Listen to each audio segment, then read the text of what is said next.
It's a tale as old as time. I was not in the Epstein scrolls, I swear to you. I've never even been to his fortress.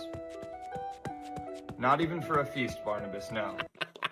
As the elites have been up to no good, and now, finally, for the first time in a long time, we are getting a sneak peek behind the veil, and it's far more sinister than even the normies thought it would be. As us conspiracy theorists that's been talking about this for a long time are now finally saying, yep, and guess what? It will get a lot much worse from here. As Tucker Carlson has come out and has given us the real reason why we have not yet had any major accountability or arrests here inside of the United States. The answer will not surprise you, as Alex Jones over the weekend came out and said an additional 3 million documents have allegedly been released, as that didn't happen. What did happen here, we're going to clear up this kind of mess here over the weekend that I think is important to talk about from an honest perspective. Lots to get into, lots of theories, lots of redactions, and a lot of people are getting it wrong. We're going to do our best to try to have as much of an honest conversation as possible. If you appreciate that, subscribe, click the notification button. We got a great sponsor for today's video as well, and we greatly appreciate all the time that you spend with us. As of course, let's just get into it, because there's so many things that are just breaking, so many things that people are connecting the dots on, so many things that are just, wow, insane, crazy here, as there's even communications between the CEO of Barclays telling Jeffrey Epstein, quote, that the masses are busy with their bread and circuses instead of overthrowing the elites. Yeah. How convenient for them, as a lot of people believe that they are the elites. As Tucker Carlson, in a recent interview, gave us more insight, more details about what's really kind of happening here, as he came out and said, yeah, the reason there's no accountability, the reason that there's no arrest, it's because these people represent the deep state, the shadow government, the men behind the scenes that rule things regardless if there's a Democrat or a Republican in power. And looking at the way that all of this has been kind of treated here, it does start to add up. It does start to make sense. As of course, Tucker Carlson said this far more articulately and expressed himself very well here in this particular interview here. He knew everybody. Yeah. And in every country. And he's weighing in on every event of the moment that he's living in. So, like, he's shorting the global financial crisis. He's discussing the fall of Gaddafi in Libya before it happens. He's talking about the future of Syria. He's making security deals with countries in Africa. It's like, oh yeah, just the average guy. Nothing to see here, right? Now, the financial aspect of this all is very interesting, as of course, big banks, major players, settled with the victims to huge sums of money to prevent a lot of disclosure from happening, as I'm still waiting for the financial transactions. I'm like, where's the financial records? Where's the money? Where's the in and out here that, of course, shows who was on the payroll, who was paying Epstein, what was Epstein being paid for? As there were representatives inside of these banks saying, hey, this guy's a convicted offender, ex-offender, and he's wiring money to children. Like, we need to stop this. Bank officials intervened and said, no, we're not. We're not going to stop this. As of course, you have to fill out and explain yourself if you want a couple $1,000s from your own bank. Meanwhile, Epstein literally moved around hundreds of millions of dollars without any kind of scrutiny, without any kind of oversight, without any kind of transparency. And we're kind of left here like, how is this? Why is this such a two-tier system? Someone please explain it to me. And then there was insider trading with a lot of these big financial institutions and big politicians that literally notified Epstein of major, huge political moves that Epstein was able to game, was able to profit off of. And no financial crimes investigation here. What's going on here? The UK is investigating. What is the United States doing? And trying to figure out how to profit from that. Totally plugged in. Like, at a level that, you know, as someone who just, like, covers government, I feel like I know plugged in people. Never met anyone that plugged in. Yeah. So what is this? He represents no government. He clearly works for Mossad. He clearly works for CIA. He clearly is in contact with both. And MI5 as well, which was involved. When he was landing his airplane, he was like, "Oh yeah, it's landed at the British military landing strip." What? How? clearly British intelligence. So he's not working for Israel. He's not working for the United States. He's not working for the UK exclusively. He's not working for anybody, really. He's kind of this independent power broker working with a series of other independent power brokers together. And the major big banking institutions, as of course he came out and literally said, "I represent the Rothschilds." Huh, interesting. Who form some kind of supra government above all representative government in the West. That's the clear, so like, what is that? Yeah. Now you see Tucker like smiling here because he's getting into something that he knows is controversial. He knows it's troublesome, and I got to give a credit where credit's due. Tucker likes to get into those kind of controversial topics. Now, before talking about the supra government, this kind of shadow government, which we've been talking about for a long time, we wanted to tell you about the sponsor of today's video, and that is U.S. Gold Mining Inc., ticker USGO. We only have one sponsor for today's video, and it is a good one. And the sponsor of today's video is, of course, U.S. Gold Mining Inc. This is, in this bull market, something that I am profiling, a gold copper exploration and development opportunity on U.S. soil. The sponsor of today's video, U.S. Gold Mining Inc., ticker USGO on the NASDAQ.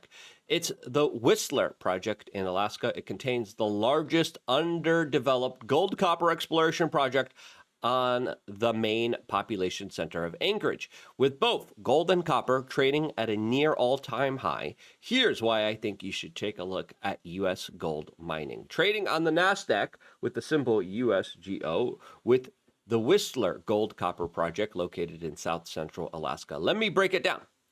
The tailwinds from Washington are exactly the opposite of what they were in the past 30 years.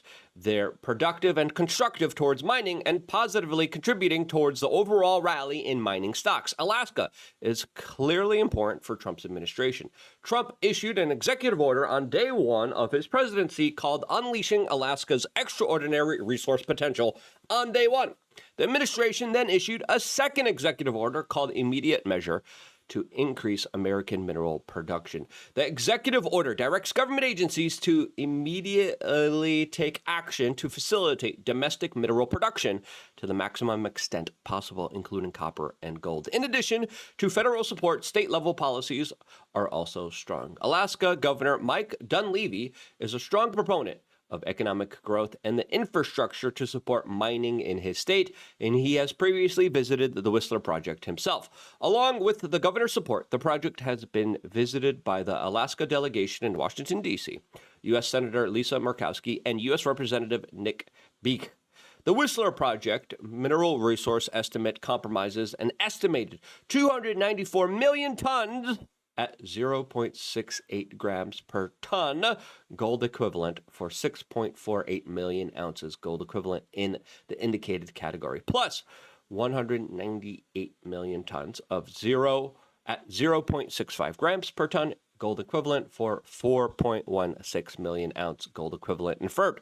In addition to the gold component of this resource estimate, the deposit also contains copper and silver, which were both recently added to the list of critical minerals which are being prioritized for exploration and development by the Trump administration. Another reason why this gets interesting, in my view, is the company's ownership structure, which is quite unique. Take a look. 78% of the outstanding shares are held by the parent company. Another 4.5% is held by management and insiders. And now, one of the company's most important moments since inception is in the works. U.S. Mining is in the process of completing an initial economic assessment, also known as a PEA, which stands for Preliminary Economic Assessment. This study is a preliminary review of economic factors, and the timing couldn't be any better, which is why, along with the following aspect of this opportunity, I am telling you about the U.S. gold mining symbol USGO on the NASDAQ.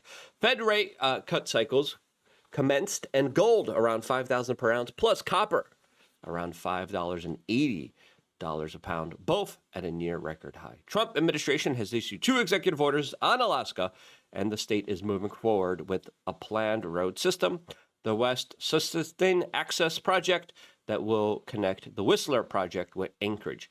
Do your own extensive research on U.S. gold mining, symbol USGO, on the NASDAQ. Make sure you review U.S. Gold Mining Annual Report and other filings with the SEC when you research this opportunity. And we want to thank them for working with us, as, of course, we have worked with them previously before. Check out their record, and we're very happy to, of course, work with them. Now, let's get back to the deep dive here about this super government. What do you mean super? What do you mean there's another government? There's more government?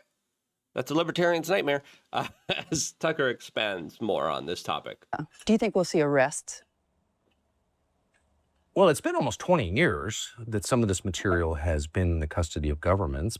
A little bit longer. 1996 is when the first victims, children, came to the FBI, and the FBI is like, cool story, bro. See you later.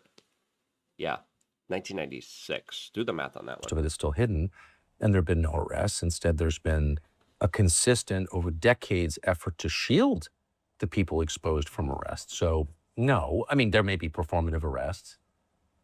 Now, if we would have held the people responsible for Iran-Contra, this probably would have never happened, to be quite honest with you. Looking at the kind of weeds of this, going deep down the rabbit hole, look into Iran-Contra, because that's how you connect the Clintons to Epstein. That's how you connect Wes Lexner to all of this as well, including shadowy CIA figures that were literally doing arms, drugs, trafficking into the United States and other parts of the world.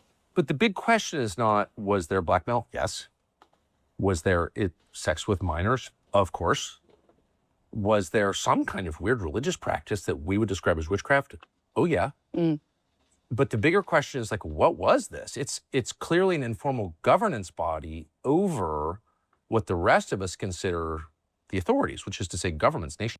Yeah, the globalist class, right? An elite, super type of interconnected corporate dominant world that has been influencing American policy for a very long time. When you read books like The Economic Hitman, it starts to make sense. It's like, hey, and if you are like a secret type of supra government or shadow government, you don't hold elections. You don't come out and be like, hey guys, we're really calling the shots here. Hi. You don't announce yourself. Epstein also worked in a very weird type of environment with a lot of occult symbols all around him. He had this huge compass sundial thing with 13 benches all around it. A lot of people believe that there were 13 representatives of this supra government. That's how some people see it here. Now, let's just get into more of the details here, because then we still got to talk about what happened with Alex Jones, which I think is important because he kind of clarified it.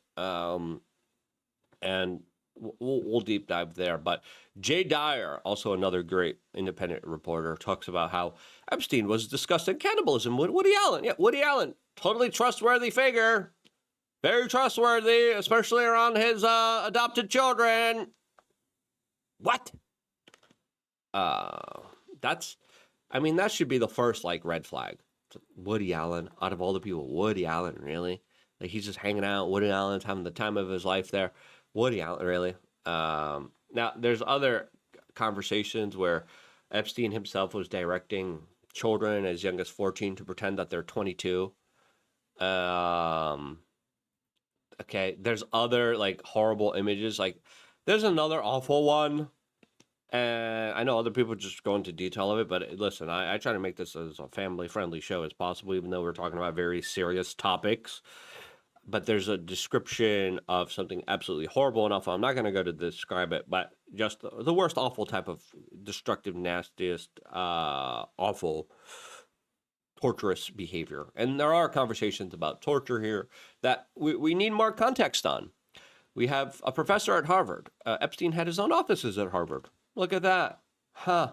How convenient that he has access to all those young, smart children. as Alex Jones talks about how a new document released by the DOJ shows Epstein asking Martin Novak, quote, "Did you torture her?" Quote, "Our spy was captured." Quote, "After completing the mission." What mission was that? I'm sorry, but this guy should come out and explain what happened here. Lots of people coming out in America are like, okay, I'm going to tell you exactly what's only in the emails. That's it. It's like, no, can we get more context here? There was also a lot of weird pharmaceutical interventions, lots of weird drugs. Epstein talking about how Bill Gates was forcing antibiotics on his own wife. There's also another conversation about how Epstein was pushing antibiotics on nervous females because they were involved with a bunch of men at the time. There's also weird emails with Deepak Chopra, the hippie guru. The Daily Mail writes, to the public, Deepak Chopra cultivated an image of enlightened detachment, preaching consciousness and higher awareness. But privately, the self-help mogul was cultivating a friendship with Epstein, as exchanging eyebrows, raising jokes, invitations, and arranging visits to his mansions, according to the files released by the DOJ. The pair struck up a fast friendship in 2016, 8 years after the financier's conviction for hurting children. Their conversation ranged from metaphysical and consciousness to negative press coverage, and from boredom to chasing young women and girls, often intermingling in those topics. Yeah, there's a lot of like weird conversations like God is a construct, cute girls are real. As Chopra was married to his wife for 56 years. Again, there's other weird posts here that are very questionable. As clearly, listen, the DOJ's release from this has been bungled. It has not been good. It has been awful. All right, and I know some people are trying to do like, "Hey, you guys are doing okay," but automatically people are like, "Wait, hold on. Why are you releasing and then deleting documents? Why are you redacting the names of powerful individuals? Why are you clearly not on message here of saying, yeah, we're taking this seriously? Why are you trying to like skirt away and saying, we're moving on, we're moving on, we're moving on, we're moving on?" That's not a good message here, as there's a lot of reporting specifically highlighting how there are massive amounts of files that are still redacted and kept away from the general public, as people are saying, where is it? Where are the files? Alex Jones, over the weekend, announced specifically that there was allegedly a cabinet meeting and that these files were released. So far, we have not seen confirmation of that, and it looks like that is not true at all, as other media organizations are saying we only got about 2% of the files so far still, and that there's still more of them out there. And if you remember, the DOJ says we have 3 million. Then the Southern District of New York says, oh, we have a couple million more. Where are those files? Where are the financial records? I just want to see the financial records. I just want to see the receipts here, right? But here's Alex Jones. I think this was the original message here that he released. It is Saturday night, February 14th, 2026, and I got a Valentine's present for all of America and the world that wants truth, and to bring down the globalist death cult. Tonight, Pam Bondi released the other 3 million total Epstein files. Still some. And then he describes how there's like a cabinet meeting. The community note says, this is a complete lie. The DOJ simply released a statement with a list of names associated with the Epstein and the files. There hasn't been a single new file released since the batch in late January 2026, which still includes heavy redactions. And that, of course, is true, right? And we got other people commentating on this. And then later, after releasing that video, Alex went on the Fresh and Fit show and said this. He had meetings yesterday and today with his cabinet. Oh, okay. This is You mean exclusive. Trump having this morning? Okay. This is exclusive. Yeah. No one knows this. I've talked to multiple people, one that was in the room and other people that heard about it, and also people that were delivering my message, and which I'm here in Florida delivering to the family.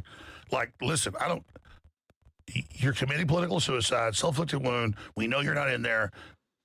I had Mark Mitchell go 3 months ago to the White House, show him the numbers. This is what's killing him. We know he's not involved already. Yeah, if you look at the poll numbers, and again, I've been warning about this too from day one as well. Granted, Alex has been too, and our kind of messaging, which was kind of simpatico, especially when all of this happened in the very beginning of Trump's administration, was specifically you're falling for crap, right? Because even if you're not implicated, if you cover it up, you're then implicated, and then they will use that as leverage to go after you and to use that as a way to keep it private forever.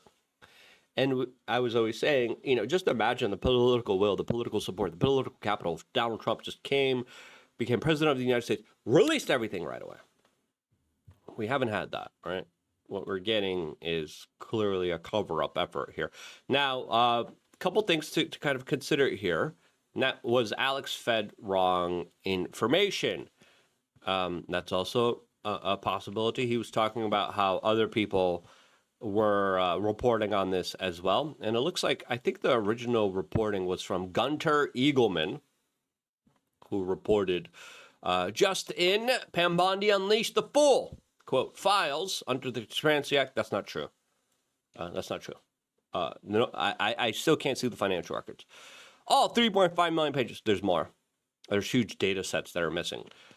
Dropped redactions, justified only for victims. That's not true. No, that's not true at all. And high-profile names exposed with zero cover-ups. What? No, that's not true at all. Gunther Eagleman, I don't know who you are, but you are not telling the truth here. No record withheld or redacted based on embarrassment. That's not true at all. Reputational harm, not true at all. Or political sense, not true at all. Or any official public figure, not true at all. This backfired bigly on the left. Not at all. The left has like a clear mandate now. And this is what I warned. Not only did they get Trump to be a part of the cover-up, which now gets him invested in all of this covering up, which I think is absolutely insane and stupid. All right, we haven't seen any evidence convicting Trump of any wrongdoing. But now you also give the left one huge political capital to work with. Lots of people are disenfranchised. Some people are moving over to the left. Other people will never vote again. Other people are just extremely black.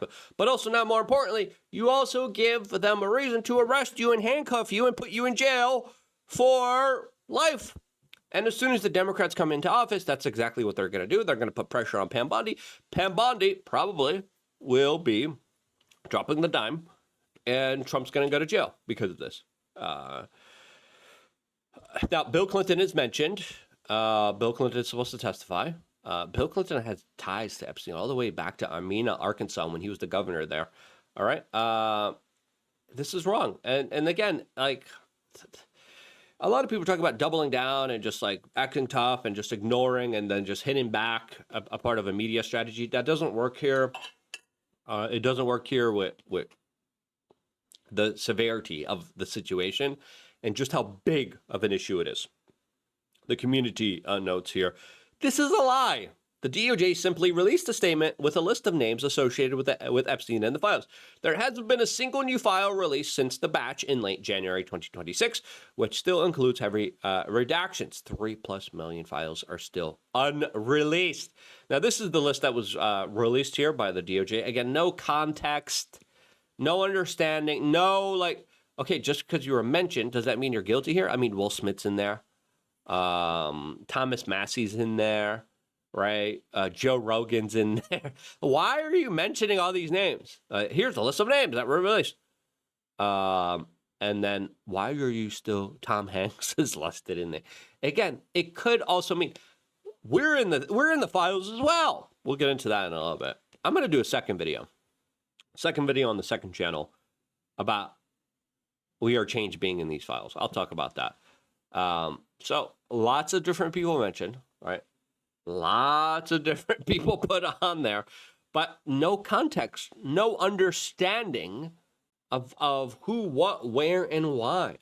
And this is what we wanted from the government. We wanted an understanding of what's going on here. As Pam Bondi claims, I released it all. No, you didn't. You didn't release it all. This is reporting from the British Broadcasting Company. A Channel 4 News investigation today reveals that all those pictures, emails, videos and messages released by the Department of Justice, said to be over 3 million pages, may amount to just a fraction of the Epstein material obtained by investigators. Now, this is important here because when Alex was talking about this, he was talking about how members of Congress who saw the unredacted stuff told everyone to be prepared to be shocked, especially with all the satanic stuff. It was Congressman Tim Burchett that came out and said, be prepared to be shocked. So far, we haven't gotten that. I mean, we're already shocked with all the stuff and all the code words and all the weird stuff and all the kind of absurd stuff about jerky and grape soda and pizza. Whether those are even code words, it looks like they are, right? Even without those inferences, without those kind of assumptions, there's still other emails. Like, did you kill her? How's the torture? Here's a torture video. What? Holy cow. Why do we think that? Because these raids on Epstein's properties, his Florida mansion in 2005, and his fancy New York townhouse and sprawling luxury island in 2019, saw dozens of devices, computers, hard drives, and servers bagged and tagged and brought to FBI offices for examination. Yep. Where are the details about that? We haven't gotten anything about that. Why haven't they gone to the New Mexico ranch? Why haven't they gone to the Ohio ranch?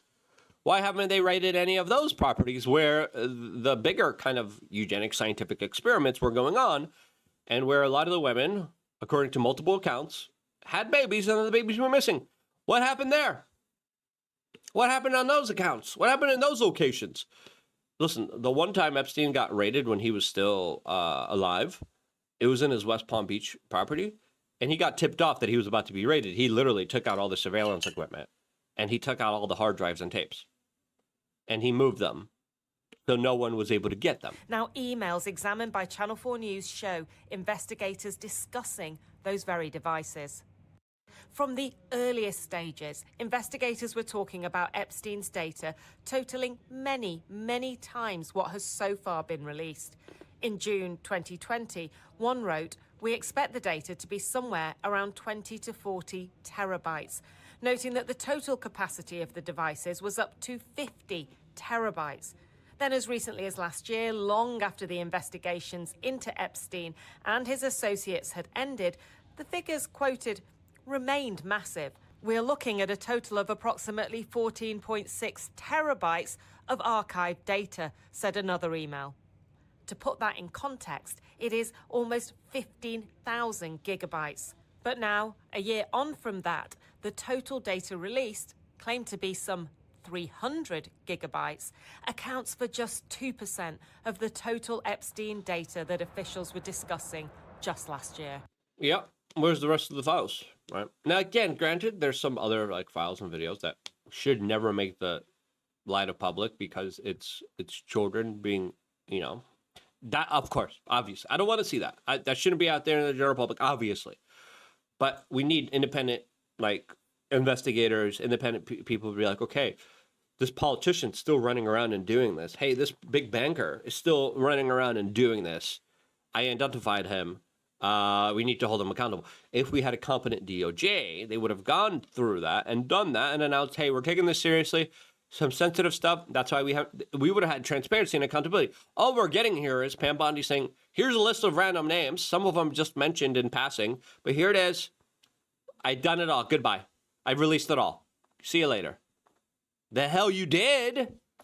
No, you did, right? You didn't do that. You did the opposite of that. Under the Epstein Act, DOJ attorneys had to look through all files to find any responsive material that related to Epstein, his networks, and crimes. They claimed that 6 million pages had been identified, including duplicates. They released over 3 million. Both those numbers are tiny compared to the amount collected, according to today's emails. Yep, and that's with them not even going after the Ohio ranch and the New Mexico ranch, right? So again, what was Alex trying to do here? Maybe, sometimes we get it wrong, right? And when people get it wrong, Like, okay, like we get it. And then we're getting a lot of different criticism. We're getting a lot of different theories, but we don't need any of that. We need transparency from the government, and we're not getting any of it. And that should be our focus here. Now, I know a lot of people are trying to understand what's going on here. We have another podcaster, Andy Frisarella, explaining that this is some kind of 4D chess move. I don't buy that as well. We have Ian Carroll becoming more, of course, critical against Alex, attacking Alex, saying specifically, this is not true. I've gotten so many messages about this because people like Alex are posting ish like this. No files are released, and Alex's name was on the list that was released.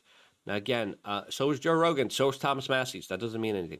Along with Marilyn Monroe and Janis Joplin, Alex has become one of the most unserious people on the internet. It's sad to watch. David Icke then decided to hit back against everyone, saying, one of the most unserious people on the internet, quote, question mark, but you've been quite happy to appear on his show to promote yourself long after it was clear that he was just a Trump apologist. But then so were you. So I guess that makes sense. Anyway, I'm like, take a step back.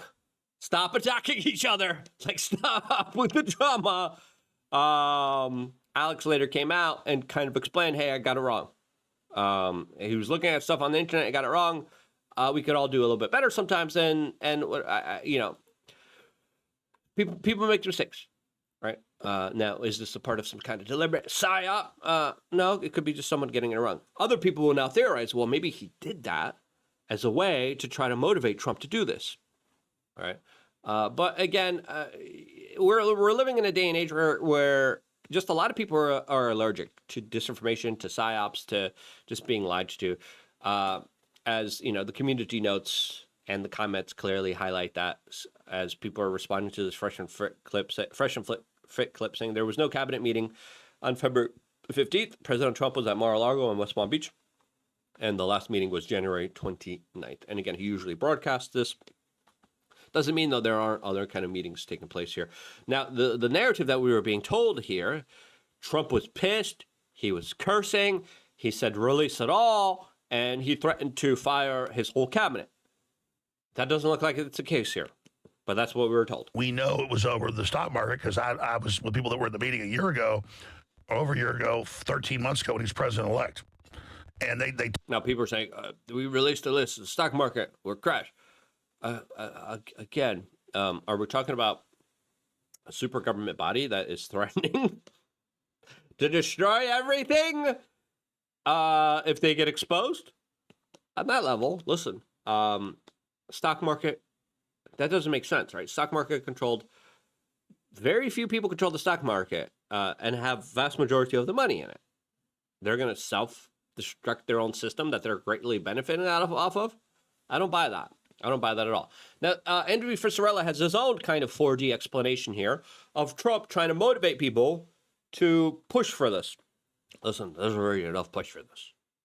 There's already enough frustration. There's already enough disappointment. There's already enough blackpilling. Saying black pillars are the problem. Saying that there's a 4D plan here. Saying that we got the solution when we don't. We have to be respectful. We have to be calm, but also we have to be united in a voice. Let's stop tearing each other apart. Let's stop trying to dunk and attack each other. Let's stop trying to do that. People get it wrong. It's okay. It's okay. It's fine. Let's move on. Let's move forward. Concentrate. Focus on the mission. Mission here is concisely, peacefully getting the message out there, which we've been doing our best here, saying, please do not fall on the sword of these predators. Please stop these predators from still being out there in the world and hurting people. Concise message, like stop with the two-tier justice system, right? We don't need that. We had that under the Democrats. It was pretty clear. We can't have that. We need to have transparency here. We don't have transparency here. Everything down the toilet.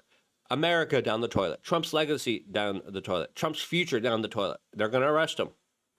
We need to understand just how absolutely critically important this is, right? This is the most important topic, the most important story, and it needs to be handled right. There still is a redemption arc here that is possible. That redemption arc, I think, needs to be followed as closely as possible. Now, again, us sitting here and saying, no, it's 4D chess, trust me. Doesn't work. I see it differently than most everybody. Yeah. I see the public being intentionally enraged in order to put pressure so that the people can be held accountable. That's what the fuck I see. You could just hold the people accountable. There's no public pressure that's about to blow the lid off on it, right? Sorry for the cursing. Yeah. And here's the thing. I could be wrong. Okay? And That's a good point. that's why I say, hey, you can't count on that. Yeah. And you have to like do your part to organize and get involved in all these things that we talk about. In the event that fails. Correct. The problem is I can't think of another way to do it. Mm. You know what I'm saying? Yeah. Like I can't think of another way to arrest heads of, government or without just saying fuck everybody, fuck the optics, don't give a shit. Like no, yeah, because dude, if you don't have the public approval for that, you're the one that ends up getting held accountable. I think the public approval for that is pretty high. Hey, there's a bunch of people talking about torturing people and doing eugenics operation and hurting children. You want to hold them accountable? Yes. Yes. You don't think that Trump knows that? Now, again, listen, I like to be intellectually honest. I could be wrong, and this guy could be right. Overwhelming amount of circumstantial evidence is proving the opposite of that. Same with logic. But there still is a world in a universe where this is a probability. And listen, I think it's worth entertaining. This isn't like, because dude, like if we find out Trump's involved in this, okay, cool. wood Easy. chipper. Done. Yeah. Done. Yeah. Like this is not loyalty to anybody. This is me evaluating. Again, you got to be careful with rhetoric and language like this. Now, Cat Turd also came out after Pam Bondi released this list and was like, look, Thomas Massey's on it. And I'm like, hey, a bunch of people are on it, right? But Pam Bondi here, who clearly loves the stock market and the Dow. And now she kind of insinuated, like, look how great the stock market, you should be talking about that.